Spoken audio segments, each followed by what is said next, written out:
Good morning. In your equity trading at the moment, do not be distracted by all this talk about the Federal Reserve isn't going to lower interest rates.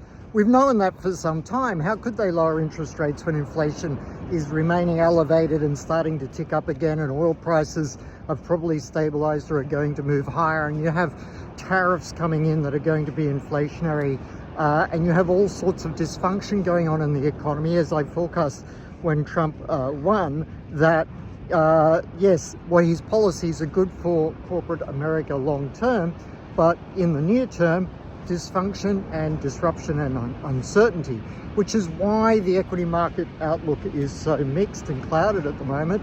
And also you have that background of the market was already overvalued, and is it now cheap or is it overvalued? So that's why I'm kind of neutral on equities at the moment. I've been very bullish gold, and even yesterday I was still saying on my website, gold's a great market, keep buying. But we just had one-day reversals in both the gold US dollar and the gold euro. So I would suggest taking profits on some of your gold portfolio if you're an active investor, an active trader. Long term, I think it will just be a pullback, consolidation, and still go higher as geopolitical tensions continue to rise, but also just for the overall general demand of gold by central banks, etc., as you know, the BRICS nations want to become more independent. All those factors, of course. Oil, I've been saying oil is a buy. Last couple of days, we're getting aggressive on it the last 2-3 days, and it seems to be working. I think oil is probably headed higher and has just seen a major low.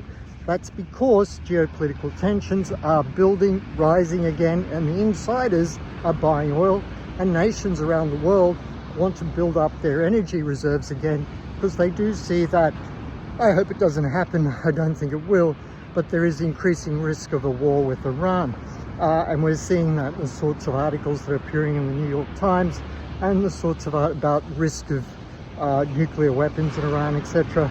You know, the preparatory narrative is already underway, and we're seeing very hostile Trump versus Gaza, Netanyahu versus Gaza and Hamas comments at the moment.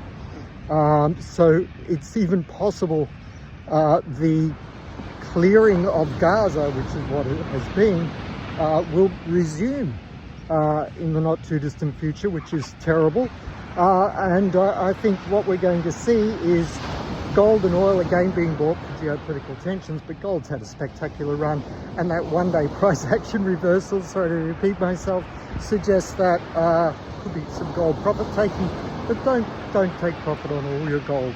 US Treasury bonds, I'm a seller, keen seller. It doesn't matter what the Fed does. Fed was cutting rates, US bonds would be falling. In other words, their yields rising just the same, because the US has to pay more to fund its fiscal deficit to raise funds from the rest of the world now. That's about it from me. Hope you have a great day.